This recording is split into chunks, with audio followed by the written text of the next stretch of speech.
আশায় বসে থাকা, এটা ইসলাম শেখায় না। ইসলাম শেখায় আপনার নামাজ শেষ, আপনার ইবাদত শেষ, আপনার কাজ শেষ, আপনার দায়িত্ব শেষ, তারপরে আপনি আপনার ব্যক্তিগত কাজে, পারিবারিক কাজে, রিজিকের বললেন, যুবক মানুষ বলেন অথবা শক্তি সামর্থ্যওয়ালা মানুষ, এমন দেখেছি যে শক্তি সামর্থ্য সব ঠিক আছে, কিন্তু উনি কারো একজনের উপরে ভরসা করে বসে আছে, তিনি কোনো কাজ করেন না।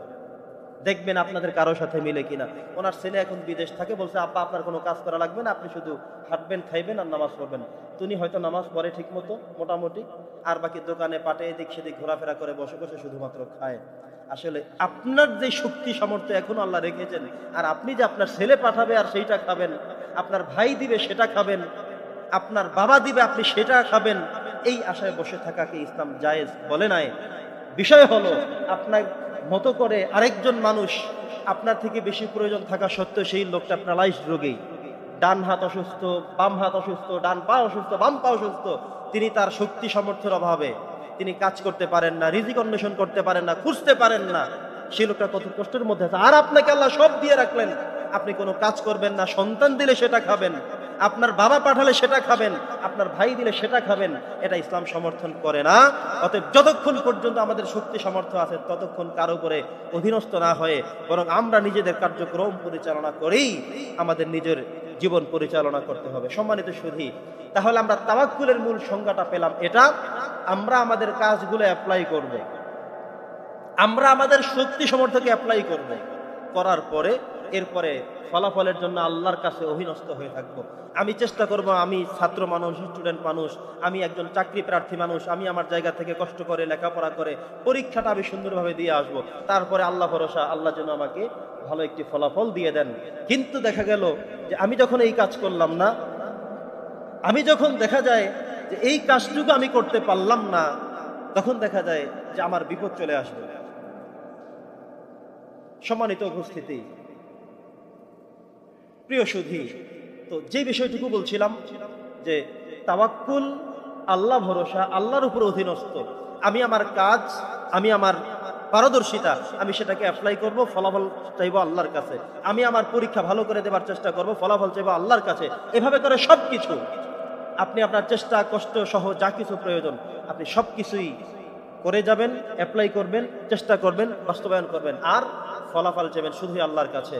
তখনই আল্লাহ তাআলা বলেছেন যে ফাইজা আযামতা ফাতাওয়াক্কাল আলাল্লাহ, আমাদের সমস্ত কষ্ট চেষ্টা সবকিছুকে অ্যাপ্লাই করে আমরা একজনের উপরে ভরসা করে থাকবো, তিনি হচ্ছেন আল্লাহ তাআলা। সম্মানিত সুধী, ফলাফল পাওয়ার জন্যে আমাদেরকে মোট 4টা স্টেপে কাজ করতে হবে। কয়টা স্টেপে? 4টা স্টেপে কাজ করে। পঞ্চমটা হলো তাওয়াক্কুল আলাল্লাহ। কিন্তু আপনি ভালো করে লেখাপড়া করলেন না, বাবা ওস্তাদ আপনাকে বলে এই লেখাপড়া করো না কেন, আপনি বলেন আল্লাহ ভরসা, হবেই একটা পরীক্ষায়। তো এই আল্লাহ ভরসা লেখাপড়া করলেন না, পরীক্ষায় কিভাবে আপনি ভালো করবেন? আপনি দোকানে গিয়ে মালামাল উঠালেন না, এই যে আল্লাহ ভরসা, আল্লাহ চালাবেনি। আপনি কোনো চাকরি বাকরি করেন, এই যে আল্লাহ আমাকে চালায়। এত বেশি বুজুর্গি দেখানোর কোনো সুযোগ নেই, বরং আপনার জায়গা থেকে চেষ্টা অব্যাহত রাখতে হবে। মোট 4টা স্টেপের কাজ। প্রথম কাজ হলো আপনি একটা কাজের প্ল্যান করবেন যে কিভাবে আমি সুন্দর করতে পারি আমার ব্যবসা, কিভাবে আমি অ্যাপ্লাই করতে পারি আমার শিক্ষকতার মহান পেশা, কিভাবে আমি পরীক্ষা সুন্দর করে আমি দিতে পারি, ভালো লেখাপড়া করতে পারি। এই জন্য একটা প্ল্যান তৈরি করতে হবে আপনার। দ্বিতীয় হলো আপনি উপায় খুঁজবেন, কোন উপায়ে, কোন প্রসেসে, কোন জায়গা থেকে আমি আমার উপায়টাকে আমি অবলম্বন করতে পারি, দায়িত্ব পালন করতে পারি, সেটাকে আপনাকে খুঁজতে হবে। তৃতীয় নম্বর হলো আপনি আপনার জায়গা থেকে চেষ্টা চালিয়ে যেতে হবে। আপনার চেষ্টা, ওই যে একটি কথা আছে, বান্দার চেষ্টা যেখানে শেষ তারপরে আল্লাহর চেষ্টা সেখান থেকে শুরু। আমরা একটা কথা বলি না যে হুজুর কি আর করার আছে, ডাক্তার দেখিয়েছি, কবিরাজ দেখিয়েছি, খনকার দেখিয়েছি, সব করা শেষ, এখন আর আমার কিচ্ছু করার নাই, এখন আল্লাহ ভরসা, বলি কিনা আমরা এমন? কিন্তু আপনার কাজ হলো আপনি প্রত্যেকটা প্রসেস, প্রত্যেকটা স্টেপে স্টেপে, জায়গায় জায়গায় যতটুকু চেষ্টা, কষ্ট, প্ল্যান, প্রোগ্রাম সব আপনি করবেন। সবকিছু শেষ করতে হবে আপনার। কিন্তু ঘরে শুয়ে শুয়ে, এত প্রচন্ড অসুস্থ, আপনি ঘরে শুয়ে শুয়ে বললেন যে আল্লাহ ভরসা, আল্লাহ তাআলা ভালো করার মালিক, এটা কি হলো? অসুস্থ মানুষ আপনি তো চিকিৎসকের কাছে নিয়ে যাবেন, পরীক্ষা করবেন, যা কিছু বলে সেটা করবেন। এখানে হয় না, আরেক জায়গায় নিয়ে যান। ভোলা হয় না, বরিশাল নিয়ে যান, ঢাকা নিয়ে যান, সেখানেও হয় না, বাহিরে নিয়ে যান, অন্য কোনো দেশে নেন, তবু আপনার কাজ তো চালিয়ে যেতে হবে। আপনি যদি ঘরে শুয়ে শুয়ে বললেন যে ভাই আমি 100% আল্লাহর উপরে ভরসা করে বসে আছি, ভালো হয়ে যাবে।